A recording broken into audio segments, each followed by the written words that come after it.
就是掐死我，也休想将我身死！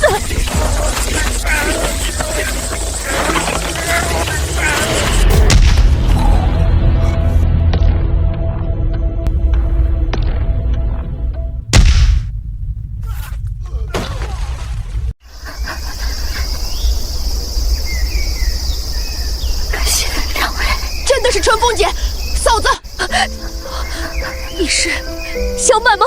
是我，嫂子。春风嫂子，你怎么来这里了？你们怎么也在这？我们就住在山上。你们，你哥的，我哥候着呢。快跟我们走，别再回村里。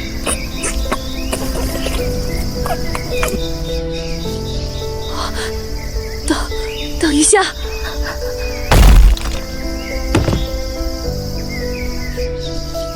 这人是那些劳宫里的头，要是他醒过来就麻烦了。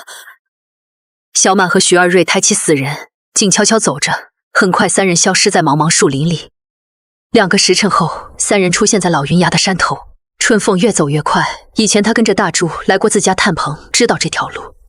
徐家村被烧，他以为徐家人都逃荒去了，于是就在废墟中等待，心里想着哪怕死也要死在徐家。几次的从生到死，春凤已经到了崩溃的边缘。春风，是你吗？是我，奶。傻闺女，你怎么又跑来了？奶，这里才是我家。大柱哥，你已经嫁人，就该好好过日子，跑过来是看我死没死吗？你答应过我好好活着，怎么瘦成这样了？你走，我说过，你再来徐家我就打死你！你打吧，打死我正好把我埋在你身边。你怎么这样傻？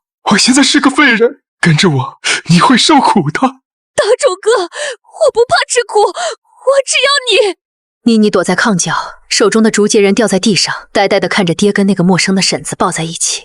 原来春风被徐大柱赶回娘家不久，就病倒在床上，娘家担心人财两空，匆忙接下聘礼，就将她塞进轿子改嫁他人。这场婚结的不情不愿，婆婆全家都百般虐待，家里家外所有事都是她一人做，稍有不顺心就是一顿打。趁着这次全家逃荒，走到半路，她终于还是逃跑了。本来想找一个地方躲起来吃野菜过活，可心里还是念着徐大柱。边走边问路，才找回村子。知道大家都逃荒走了，她就在老宅的断墙下搭起窝棚，就是死也要等大柱回来。哎，这就是命啊！春风是个好姑娘。长庚伯，今天我们做顿好饭聚聚吧。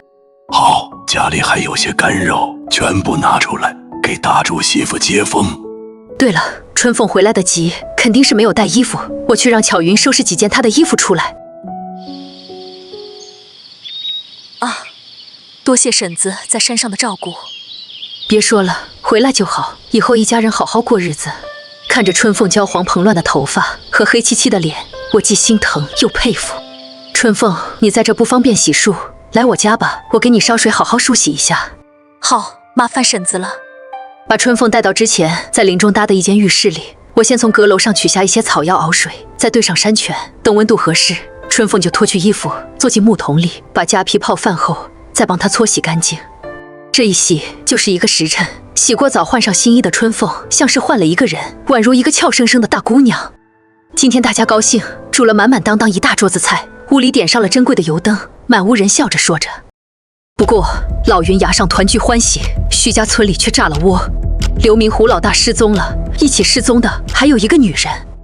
妈的，一个个饭都吃不饱，还惦记着胯下那个玩意，等我找到，军法处置。头，村外有打斗的血迹，但没见人。昨天晚上听说又有人生事，是谁？就是胡老大跟那个消失的女的逗乐子。果然是他把人带跑了。你们听着，凡是昨晚掺和调戏的，一人罚10局棍，先打5棍，另外5棍记着。新军在半月前就接下了渝州府，如今要在沿途修医疗店，便在徐家村设下医棚，准备接待伤患，就需要一些民工干杂活。可没想到这里跑的一个人都没有，只能抓路过的流民。胡老大等人就是路上抓的，本来干活的人就少，现在还丢了2个，张军头如何不气？第2日，张军头派人扩大查找范围，他觉得不排除山上有土匪下来掳走2人的可能，但是沿山路搜寻一阵后，被路前方的塌方堵住去路。看着石块杂草丛生，也就意味着山上无人了，只好作罢。此时的他们浑然不知，有2双眼睛正盯着他们的一举一动。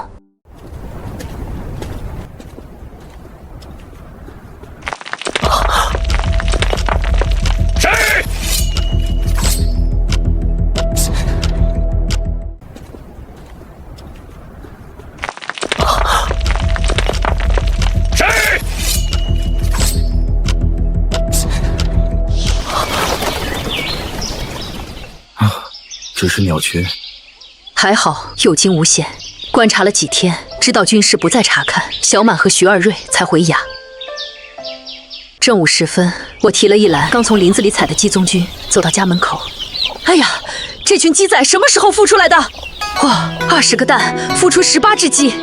巧云，想不到你照顾这些鸡仔这么在行，以后家里遇上再孵鸡还得你管，越养越多，满山都是鸡。巧云面上只是微笑，心里却是乐开花。整个孵蛋过程都是她在管，每天她都要去看看蛋是不是全部搂在母鸡的肚毛下，还要帮母鸡翻蛋孵得均匀，担心鸡妈妈饿瘦。每隔1天，她会强行抱鸡妈妈出来吃食喝水，拉一大堆鸡屎，然后再进鸡窝继续孵蛋。母鸡离窝还要用衣服盖着鸡蛋保暖，不让壳里的小鸡受凉。在这样细心照顾下，除去2个没有踩上背的寡蛋，其余全部出壳，就连母鸡也是毛色鲜亮。巧云见其他人都在忙，就没把这2天小鸡仔出壳的事说出来，直到小鸡全部出壳，毛干腿脚硬朗，这才带出来给大家看。果然给了我个大惊喜。马上到了麦收的时候了。今年的梯田是第1年，土壤肥沃，不缺水，为多保留几粒麦子，几个人在田边熬了半个月，现在终于个个麦粒饱满，颜色金黄。天才蒙蒙亮，小满爷就带着小满、二瑞、春凤开始下地割麦子，我则跟在后面绑麦捆。天边浮现一丝红光，映得山头薄雾染色，浓云披霞，满山翠绿间，这一抹金黄格外耀眼。不远处炊烟袅袅，鸡群在公鸡的带领下狂奔着冲过来，想到梯田里偷吃一嘴，却被早就严阵以待的小满爷用土块打回去。太阳升上头顶时，所有麦子已经打捆搬到院坝里。按照惯例，先在院坝中摆一个木墩，再放上半扇石磨。小满和徐二瑞拿着麦捆在石磨上用力摔打，等麦粒从麦穗上脱落，再把剩下的麦草捆丢到旁边。小满爷则拿着一根木棒，把那些摔打过的麦草捆再细细敲打一番，保证每一粒麦子都不能漏过。我和春凤做辅助，把剥得光秃秃的麦草抱到墙边里仔细堆放。这些草可以生火做饭，也可以盖草房，而那些打下来的麦粒也要趁着太阳好赶紧晾晒，要是遇上下雨，小麦会很快发芽的。小满奶在梯田里铺上油布，再把麦粒倒在里面均匀摊开。2家人的心都无比虔诚激动，兵荒了，逃难了，上山了，也终于开始收粮食了。当晚，春凤就用新麦炒干磨出粉，筛去粗皮，再加鸡蛋韭菜烙成麦饼。虽然里面掺和的粗麸皮有些割喉咙，但久违的麦香让每个人食欲大增，吃得舔手指。我也是毫不夸张地吃撑了。5道地喽，晒干能有200多斤，高产啊！要是在山下5亩地都这个产量，1年光麦子就有1000斤。哎，1年吃不完，还能存下几两银子。才200斤麦子都不够分的。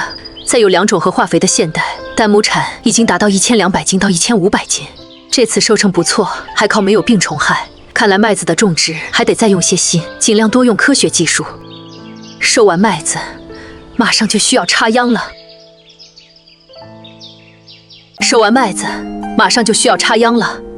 麦子晒在院坝，让细心的巧云在家守着。巧云的任务中，她需要随时观察天空云彩动静，防止山里的鱼搞偷袭。其余人全部去梯田里，用锄头翻挖麦根，敲碎土块，再放水入田。有之前蓄水的沟渠，麦地不缺水，现在要弄稻田也方便。没有牛拉犁耙，徐二瑞和小满轮流走前面拉锄头，小满爷则忙着用稀泥糊周围的田坎。现在是强种强收，时间不等人，就连晚上都没有收工。几人一鼓作气干到天亮，晨光里层层梯田波光粼粼。这一次，我要按自己的想法来。秧苗间距要留足1尺，插得整齐划一，行沟朝向日出日落。啊，二瑞娘，你插得这样细，浪费田呢。娘，以前插秧都是顺着田边走，插得紧密，收的也多，这还是你教我的，以前还没少挨你的打。以前种错了，所以产量不高，年年挨饿。长庚伯，你答应过种地都听我的，这麦子可就是证明。啊，可这……长庚伯，你答应过种地都听我的，这麦子可就是证明。啊，可这……造孽呀，这也太浪费地了。不过小满爷的心也没有痛多久，因为山坡上的黄豆也该收了。之前是广撒种，山坡面积大，无论小满爷再是怎么去除草，也比不过野草的生命力。于是几人就开始在草里找豆秧。不得不说，大火烧过的草灰提供肥力，又有前期除草护苗，哪怕现在草遮了豆秧，黄豆依然根深苗壮，豆荚也长得饱满结实。几人又花了好几天，才将黄豆从野草里找回来。不得不说，广种不一定薄收，胡乱丢下的豆种子全部收回来，堆在院子里，也足足堆成一个小山堆。小满也用树枝搭起架子，黄豆秧捆成小把支在架子上，这样就可以慢慢干燥，等晾干后就可以挑个时间敲打出黄豆了。农活暂时又有几天松缓，趁着日头晒不能出门，我准备再检查一下徐大柱的腰伤。农活暂时又有几天松缓，趁着日头晒不能出门，我准备再检查一下徐大柱的腰伤。已经用药大半个月，徐大柱的腿依然没有知觉，但他感觉腰部的胀痛减轻，而且酥麻感特别明显。按照中医的解释，这是气血在受伤部位蠢蠢欲动，正在打通新的道路。更重要的是，他大小便失禁的问题明显好转了。说起这反应，徐大柱还有些不好意思，但小满爷乃是特别高兴。当然，现在的春凤也是笑容满面，脸色红红，不再随时尿床上。徐大柱的自尊心也回来了，自己哪怕腿不能行走，也可以坐着躺着刮葛麻、学纺纱织布。虽然这些事都是女人们做，但他不嫌弃，只要能为家里做点事，什么都可以干。现在这配方先用着，等到天气冷起来就换其他药物。那就麻烦婶子了。春凤犹豫了片刻，对我说道：“婶子明天还要去捡菌菇吗？能不能带我一起去？”好啊。江婶，我们今天走哪里？跟我去崖上吧。好。江婶，我们今天走哪里？跟我去崖上吧。好。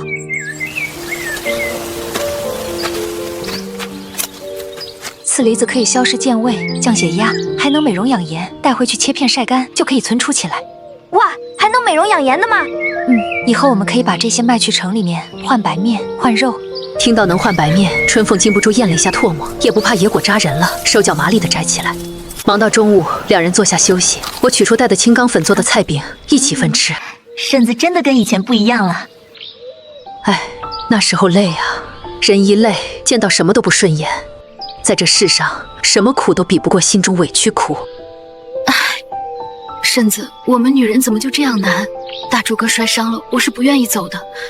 不怕干活有多累，有多苦，只要相互依偎，再苦的日子也有甜头。此时的春凤突然沉默了下来，想了想，终于还是鼓起勇气向我问道：“婶子，你还知道什么止痒的草药吗？”哦，我给你的药用完了吗？身上的疹子还没消掉吗？不是身上痒，是尿尿的地方。不是身上痒，是尿尿的地方。啊，多长时间了？怎么不早说？逃荒之前只有些痒，在路上怕脱裤子，小姐就不怎么喝水，也没有洗澡。啊，婶子，我这是不是脏病？我没有乱来过，在那边也只有那酒鬼强迫过几次，会不会是他在外面染了病？说什么傻话！你这就是热出来的病，是不是每次小姐出来的尿又黄又少，还火辣辣的疼，用冷水洗洗就会轻松一会？啊，婶子，你是怎么知道的？我真的只是热狠了吗？别担心，你这只是热毒，不是什么大病。春凤上山后，有坚持洗我调制的草药水，身上痒的情况有所缓解。可农忙这几天劳累加上太阳暴晒，尿痛的毛病又严重了。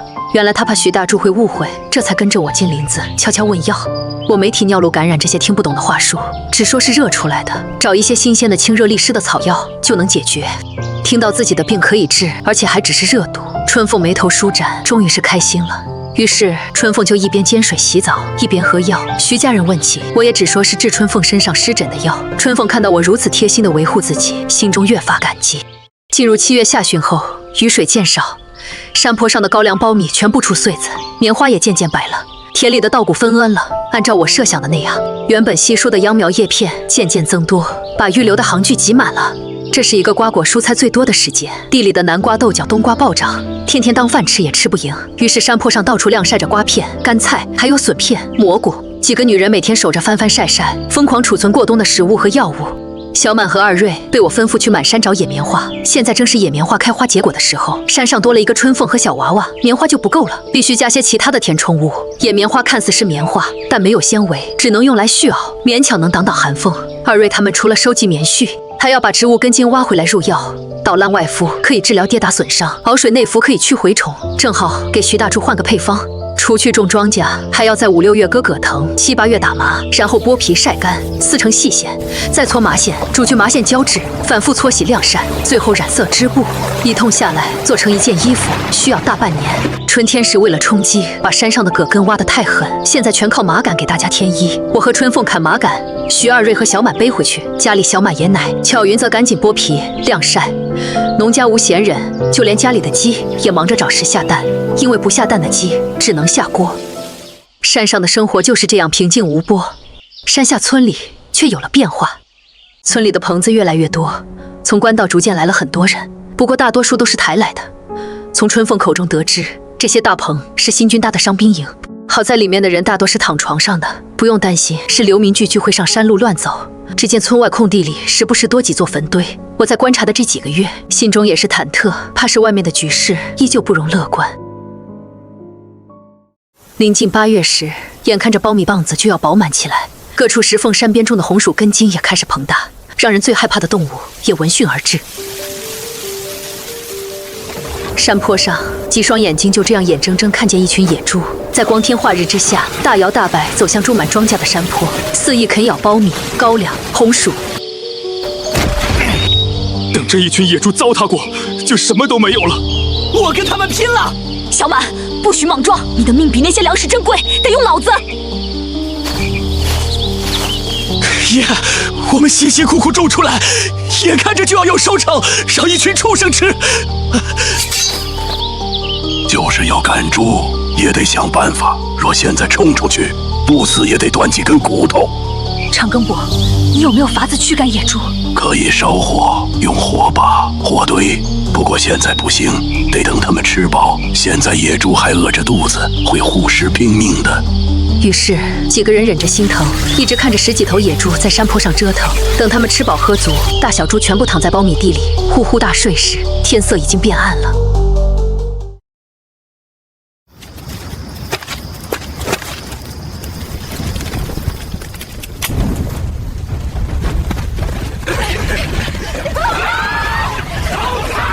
3人悄悄靠近野猪不远处，不等那警觉的公猪有所动作，就先将木棒上的草把点燃。麦草把已经干透，极易燃烧。3人一边甩动点燃的火杆子，一边使劲大喊着，对着猪群冲过去。突然出现的火光和声音，让野猪群一下懵了。那几只半大野猪轰得炸起，四下奔逃，但公猪却留在原地断后，目光凶狠地盯着众人。就在这时，小满也把手中带火的麦捆对着公猪奋力一掷，我和春凤把拿着的大火棒全部甩过来。顿时木棒子上的麦草火星四溅，公猪被突如其来的火墙吓得连连后退，转身对着猪群消失的方向冲去。野猪跑了，我们这才感觉手脚发抖，背上冷汗涔涔。这群野猪知道这里有吃的，马上还会再来的。爷，江婶子，那些野猪是翻后面的垭口过来的。啊，小满，你看真切了吗？是翻过山口从水沟过来的吗？看清楚了，我翻过垭口看的，那群野猪进了山后的林子里就不见了。傍晚的时候，我们就让小满和二瑞去窥探野猪的行进方向，两人各守一处山坡，还是小满看清了来路。其实今天发现野猪也是碰巧，小满本来想去垭口水沟里抓螃蟹，人还没有到，就看见一群野猪在水塘旁边的稀泥里打滚，见势不妙，就赶紧退回来报信。长庚伯，山那边是哪里？山那边还是山，跟这边一样是石头山，没有村子。原来那边是野林子，难怪会有这样大的野猪群。既然知道路线了，只能和他们拼了，不然今年肯定颗粒无收。既然知道路线了，只能和他们拼了，不然今年肯定颗粒无收。留给大家的时间只有1天1夜，当晚除去妮妮和小彩霞，两家人都没有睡觉。几人在林中把树干断出整齐的木段，再用葛藤绑成木栏，绑上几十根削尖的木棍。我找出见血封喉，小心翼翼包好棍尖。等到天快亮，几人才躺下睡觉。3个时辰后，已经临近中午，匆匆吃过小满奶做的饭，带上干粮，几个人抬着木篮和见血封喉，匆匆往水沟那边赶去。野猪习惯走老路，在他们的必经之路安上了只有大猪才能触发的套扣，头顶悬挂着昨晚做的尖刺木牌，只要套扣一触发，带尖刺的木牌就会砸下来，周围撒上昨天被糟蹋的苞米。在这里一忙又是半天，等到陷阱搭建好，几个人已经精疲力尽。眼看天色渐晚，几人以为野猪今天不会过来时，妈耶，来了来了，比昨天还多啊！妈耶，来了来了，比昨天还多啊！快走，快上树！为了安全起见，几人赶紧退出很远，爬上树。我实在不会爬树，还是二瑞把我硬推上去的。没过多久，一群黑乎乎的东西悄咪咪藏进水沟，准备再去庄稼地里饱餐一顿。突然，走在前面的野猪发现了水沟里的异常，停下脚步，对着空气嗅着。看到野猪停下来，大家的心顿时揪了一下。不过后面的野猪开始不耐烦，簇拥着往前挤。这时，一个小野猪察觉到苞米的存在，马上更多的大猪也围了过来。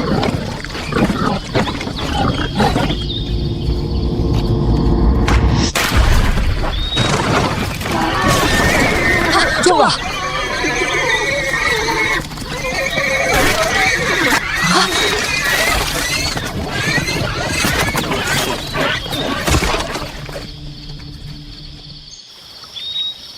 见血封喉的毒素开始发挥作用，两头野猪四肢麻痹，昏倒在水沟里，其余野猪也逃得不见踪影。再等等，再观察下，万一还活着呢？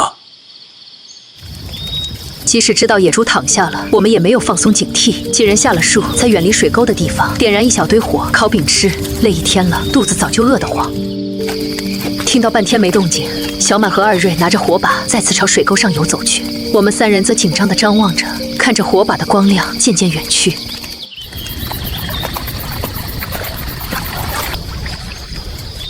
啊！太好了！你们快来，野猪真的死了！哈哈哈哈！好大的野猪啊！好啊，快去看看！果然是2头好大的野猪。野猪是用附子毒死的，本身也是入药治病的一味药，经过高温也能破解，所以不用担心影响到人。不过时间不等人，荒山野岭摆着肉，还不知道会跑出什么玩意来，得赶紧想办法弄回去。长庚伯，这么多肉怎么办？快去放血，不然肉就骚了。小满爷指挥着小满和二瑞把2头猪放血按压，血染红了整条沟渠。老爷子以前杀年猪是自己亲自操刀，对处理猪肉有经验。几人搬来石块，在水里垫出高台，在上面点燃一堆篝火，水纹荡漾，火光明亮。小满爷此时仿佛年轻10岁，化身月下屠夫，麻利将放过血的野猪大卸8块。等终于将2头野猪分割好之后，再全部搬上水沟外的山坡，天边已经泛起鱼肚白。小满爷也累得虚脱，看着眼前这堆肉，此时几人也顾不上一身狼狈，赶忙搬运起来。有肉就有动力，几人走得脚下生风，很快就到了小满家门口。哎呀，你们可算是回来了。巧云眼睛是红的，不敢让我知道自己晚上又哭过，只能低头哄孩子。看着摆放满满一屋的猪肉，刚开始人人带笑，可马上就开始发愁。现在是炎炎7月，既没有那么多盐腌肉，温度也不合适，只好另想办法。面对这些肉，长庚伯打算做成熏肉，这会儿正在四处找木棒挂肉。长庚伯，做熏肉的话，靠家里这些柴恐怕有点难搞。哎，眼大肚皮小，只能尽量熏一些是一些了。我们能用炭窑来熏吗？那儿空间大。嗨，瞧我都忙晕了。二位娘说的对，我们直接放炭窑里，一窑就能熏完了。刚刚还死气沉沉的众人又兴奋起来。小满奶带着几个女人加工肉，小满爷则带着小满和二瑞整理炭窑。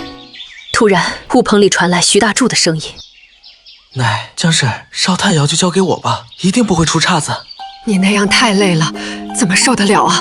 我现在有力气了，江婶说过要多锻炼。”我真服了。这次没有人再反对，因为当年在徐家村，烧炭技术就属他是一流，对窑口的通风和火候把控十分到位，出炭又多，成色又好。徐大柱让小满把自己放在背篓中，再把背篓绑到窑口旁的木桩子上，这样就既能观察火候，也能亲自用稀泥调整窑口缝隙来控制炭火温度。只是距离太近了，把他的脸熏得黑漆漆。不过被委以重任的徐大柱这段时间心情无比舒畅，一概往常的漠然，甚至还用黑灰扮鬼脸，逗得春凤和妮妮大笑。此时的徐大柱仿佛变回成受伤前那个意气风发的少年。烘肉是一个漫长的过程，有徐大柱和小满在，几人就放心回去睡觉了。不过累一天一夜的小满也没坚持多久，躺在麦草垛里呼呼大睡。徐大柱宠溺地看着小满，继续关注起窑里的温度。这晚我只是浅浅睡了一觉，就赶紧起来了。到了崖下才发现，3个女人已经开始熬起猪油、猪肝、猪心、猪下水，也清洗干净了。徐大柱那边烘肉也还需要一段时间，于是我拿起背篓朝棉花地里走去。这2天都在打野猪，没空去掰棉芽、捡棉花，万一要是被雨水打湿，要心痛死了。就在跨过一条干涸的小沟时，我突然听到一阵哼哼声。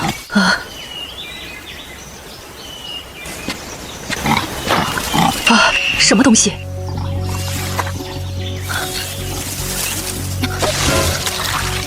我的妈，要命了！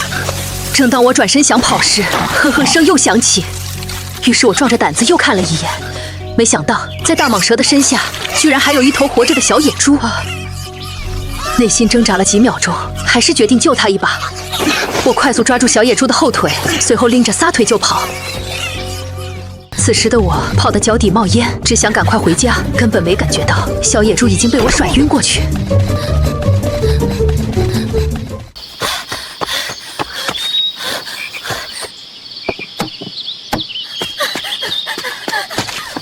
二瑞娘，你跑啥？娘，是谁追来了？没事，蛇，是蛇。蛇又不追，你怕啥？娘，你手上拎的是野猪。完了，没气，怎么办？怎么办？人工呼吸。娘，这猪已经死了，你按它做什么？赶紧放血才是。对了，娘，这猪咱哪来的？是在水沟从蛇那儿抢的。真的？哈哈，我这就去找小满。我就这么重复按压着，很快没有气息的小野猪开始动弹起来。真是稀奇事，死猪都能按活。大致检查了下，后腿有伤，难怪在蛇身下逃不走。不过没伤着骨头，敷点草药就行。他婶，这猪崽看着还没断奶，怕是难养活了。就这样吧，先喂糊糊，能活就活，不能活也是他的命了。我接过巧云递来的一碗菜糊糊，递到小野猪嘴边。小野猪闻见味道，激动得到处拱着，就是找不到吃的。我只好用手把菜糊糊抹在它的嘴巴上。小野猪更加激动了，急得嗷嗷叫，一脚蹬翻了碗。笨猪，你倒是吃啊！没想到汤水拍在脸上，顺着毛就流进了嘴巴。快饿死的小野猪尝到了味道，开始疯狂拱我的手。于是我只能一巴掌一巴掌的喂着。小野猪吃饱了，脸也被扇肿了。折腾的差不多后，小野猪终于学会自己吃糊糊，也给自己混了个名字，叫五花。吃饱喝足，脑袋被扇肿的小五花拖着伤腿，在屋角找到一处阴凉地方，躺下就呼呼大睡。这2天里，他又困又累又害怕，家破猪亡的小可怜，现在可以好好睡觉了。2天后，炭窑里的肉干烘成了，红红的肉片硬邦邦的，油亮光滑。立下大功的徐大柱虽然疲惫不堪，但他内心的喜悦更多。这些天，小五花每时每刻寸步不离地跟在我身后，就连晚上睡觉都要枕在我的鞋子上。真就有奶就是娘。山坡上的庄稼地再次进入安全环境，但大蛇的阴影却笼罩在2家人的头上。直到半月之后，徐二瑞和小满从水沟边捡回一条完整的蛇皮，拿回来量了量，足有3米长，手臂粗，是一条真正的大蛇。小满爷接过蛇皮看了看，这是菜花蛇，没毒，而且还是能吃毒蛇的，只是长得太大了。这蛇遇上，要么打死，要么就撵到山那边去，反正留不得。菜花蛇是大型无毒蛇，体型小的对人倒无害，但这条这么大，对家里的娃儿们就很危险了。于是2家人把房前屋后翻了个遍，填补屋墙缝隙，铲除周围的低矮灌木，尽量不留视线死角。现在2家人出门都是结伴而行，徐二瑞和小满爷孙在地里干活，巧云和小满奶带着2娃和徐大柱一起在家打棉花织布。我和春凤则一起出门采笋子、木耳、蘑菇。眼看着8月过半，再不抓紧抢收这些山货，就要没有了。当然，小五花这个跟屁虫也跟着一起了。吃一堑长一智，我拿着长长的木棍，边拨边走。春凤胆子大，她抢先围着树堆边检查一圈，这才笑着对我说：“嘿嘿，婶子，没蛇，过来吧。我们这段时间天天四处寻雄黄，那蛇应该早走了。”嗨，还是小心点，只要再过2月天冷起来，就没这些长虫了。检查过周围安全后，我和春凤一边闲聊一边忙活着，让小五花自由活动了。